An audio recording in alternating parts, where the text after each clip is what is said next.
seguir falando sobre essa situação que envolve o fornecimento de energia aqui na Grande São Paulo. Agora com o ex-diretor da ANEEL, Afonso Santos, a quem agradeço a participação. Bem-vindo, Afonso. Bom dia. Bom dia, Lívia. Bom dia a todos. Eu quero até tocar uma discussão que a gente levantou agora na reportagem, que é sobre quais são os limites de atuação do governo na gestão das agências reguladoras. Porque a Enel está sendo cobrada agora pela ANEEL e o governo há tempos vem cobrando a ANEEL sobre essas cobranças em relação à atuação da Enel.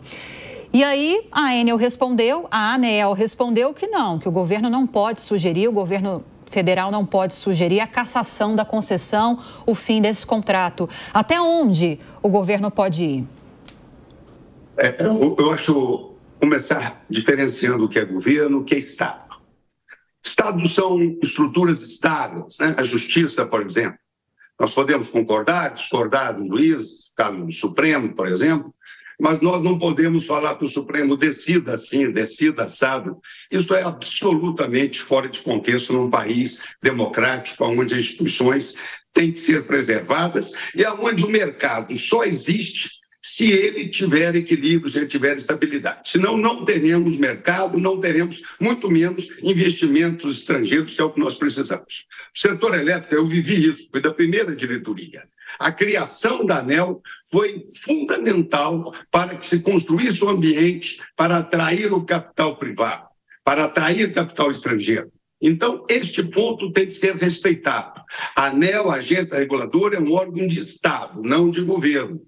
Por outro lado, o governo ele tem uma capilaridade, ele tem uma capacidade de escutar a sociedade, muito provavelmente maior do que a ANEEL, e é normal. O judiciário, por exemplo, tem dificuldade de entender a sociedade. Ele se coloca numa posição mais distante, mais até mesmo para mostrar essa autoridade intrínseca que ele tem. Então, nós vemos dois papéis diferentes nessa discussão, Lívia, e que são naturais. A maneira do ministro se pronunciar, do ministro, ou mesmo do governo, não só o ministro, mas outras pessoas do governo se pronunciar, é que talvez esteja passando no limite. Ele indicar, olha, estou ouvindo os anseios da sociedade. O prefeito Nunes, muito corretamente, leva isso, e a prefeitura cada dia mais tem que levar. Tem que ter um papel de fiscalização auxiliar e complementar. Tem um projeto na Câmara de Deputados, acabou de ser apresentado, que é empoderar o município para que ele tenha um papel de fiscalização. Agora, não podemos, com isto, decidir, policiar. Fiscalizar é um papel importante, levar os anseios da população, as queixas da população é muito importante, mas o devido processo legal é um papel deste ente de Estado, ANEEL, que funciona muito bem, apesar de às vezes tropeçar, etc., como o judiciário, isso depende inclusive de quem observa, é muito importante. Tem um corpo técnico sólido, precisa inclusive ser recomposto. Agora, Afonso, a percepção que as pessoas têm, e isso é muito importante, né? Essa demanda que o senhor se refere da sociedade para o governo e não para a agência, é de que o contrato ou ele é muito mal feito, foi muito mal feito, ou ele não está sendo investigado, a execução do contrato não está sendo investigada devidamente, porque a gente está aqui falando de novo de um problema que já tinha acontecido em novembro do ano passado, houve o mesmo burburinho na época, as coisas foram se acalmando e sendo esquecidas, agora de novo, a Enel já passa por uma segunda página dos jornais novamente, a gente está chegando a um novo período de chuva. Como é que a população pode saber se ela não tem esse contato direto com a ANEEL, se o contrato está sendo cumprido, se a fiscalização, se tem alguém mordendo o calcanhar da Enel para ela prestar um bom serviço, porque as pessoas não se sentem amparadas no final das contas? Esse é um ponto fundamental. Vamos lá, a fiscalização é feita pela ANEEL junto com a Arcesp aqui de São Paulo. O governador Tarcísio sugere que a Arcesp tenha mais poder, porque está mais perto do consumidor. Perfeito, concordo com a posição. Vai melhorar a fiscalização. Vai resolver? Não. Temos que avançar na regulação. O consumidor de hoje, o usuário de energia de hoje é outro. Não é o de 10, 20 anos atrás. ele é o que depende demais da energia elétrica, porque o seu trabalho, em muitos casos, depende do computador, do iPhone que tem que ser recarregado, do celular que tem que ser recarregado. Então, nós temos uma dependência da energia elétrica cada dia maior. Nós temos mais. Hoje, a geração do Brasil está dependendo muito da entrada de nova geração distribuída, chamada GD. E as redes não estão preparadas para isso. Nós temos que mudar, entrar no século XXI. Nossa rede está no meio do século XX. Nós não estamos preparados. Nós vemos isso em várias situações, na irrigação que está crescendo pelo país de forma assustadora, precisando de rede trifásica, não consegue, então recorre ao diesel, ou seja, vai contra os princípios da transição energética. Principalmente na nova regulação, mas a regulação pode ser injusta. Eu vou dar um caso do Rio de Janeiro, um problema semelhante 10 anos atrás ou mais, quando começaram a explodir as cabines, porque o sistema de alta tensão enterrado, subterrâneo, era muito antigo, Rafael. E aí a ANEEL fez um TAC. Era um problema muito específico. Conseguiu fazer um termo de ajuste de conduta, que eu acho difícil de fazê-lo aqui, pode até se trabalhar e deve trabalhar, mas se fez a modernização toda da rede subterrânea. Maravilha, a qualidade ficou muito boa. Aonde? Na zona sul da cidade, principalmente, onde a classe média alta, a classe alta, e que paga a mesma tarifa de quem mora em Jacarepaguá, em Pavuna, etc.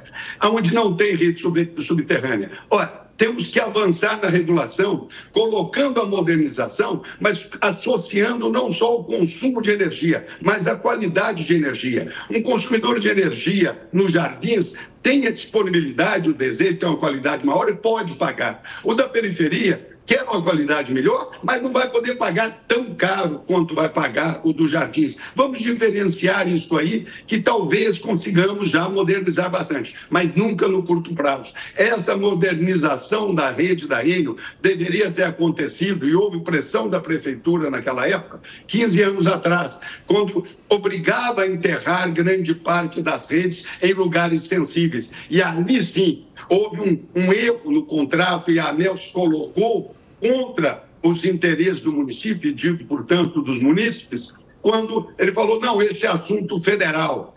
Fez uma lei municipal aqui em São Paulo, mas foi contestada pela então AES Eletropaulo na justiça e ganhou, porque diz que era competência federal. Naquele momento, as forças políticas, o próprio governo deveria ter agido e dito, não, mas há um interesse municipal. Energia elétrica cada dia é mais municipal, como se preconizava no Decreto-Lei 41.019 de 1957. E hoje o município está totalmente apartado.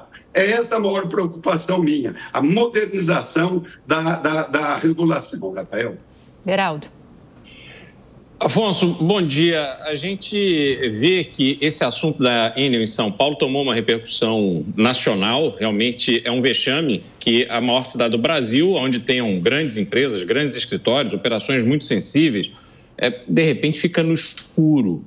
Agora, quando a gente olha para essa briga, a minha pergunta é, o que fica de exemplo para o resto do Brasil? Porque essa questão de enterrar fios, por exemplo, a gente tem obras na cidade inteira todos os dias, mas a gente não vê que enterrar os fios é uma prioridade de uma cidade complexa como outras no Brasil. O que se terá de exemplo de legislação, de mudança? Você citou agora o papel da Enel, né, que deveria ser competência mais local do que federal, mas de concreto, o que a gente pode esperar pós-eleição, sobretudo?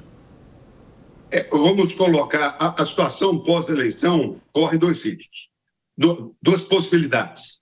Levar este assunto a sério não só para São Paulo, mas para todo o Brasil. A pequena cidade interior do Goiás tem o mesmo direito e terá que ter uma qualidade melhor, porque a sociedade mudou. Como eu disse, há 20 anos atrás, o maior setor que consumia energia era a indústria, hoje é serviços. E não vamos mudar mais. A carga mais importante das cidades como São Paulo é ar-condicionado. Então, nós temos que mudar completamente essa visão. O setor elétrico ele é lento, porque se investe e demora 20, 25 anos para retornar aquele investimento em média, né? Então, nós temos que ter obsolescência não só técnica, aquele aparelho que queimou, nós temos obsolescência, de vida, nós temos obsolescência de modernidade de uso. Como eu disse, redes podem estar aí relativamente modernas, 10 anos, mas não atende mais às necessidades do usuário, não atende mais à nossa sociedade. Temos que modernizar. Tem reflexo? Tem. Na tarifa. Mas, sinceramente, quando você olha a tarifa, são tantos encargos, tantos subsídios cruzados, que a energia, a parte da distribuição mesmo, é cerca de 20%, 22%, 25%. Se eu fizesse um grande investimento na Enel toda, de São Paulo, nós iríamos aumentar 2%, 3%, 4%, 5% no máximo ao longo de 5 anos. Isso seria um milagre conseguir fazer tal investimento. Eu estou vivendo isso em Minas. Mas é impossível termos uma melhora de qualidade também rápida, daqui a um ano, por exemplo. Então, nós temos que fazer o quê? Modernizar as informações, a maneira de operar para atenuar. Nós não resolveremos sem investimentos. Investimento é fundamental e trazemos o setor elétrico brasileiro para o século XXI, porque o cidadão já está no século XXI. Sofrendo as consequências da falta de investimento. Queria agradecer a participação do ex-diretor da ANEEL, Afonso Santos. Obrigada, Afonso. Bom dia. Obrigado, Lívia. Com as ordens.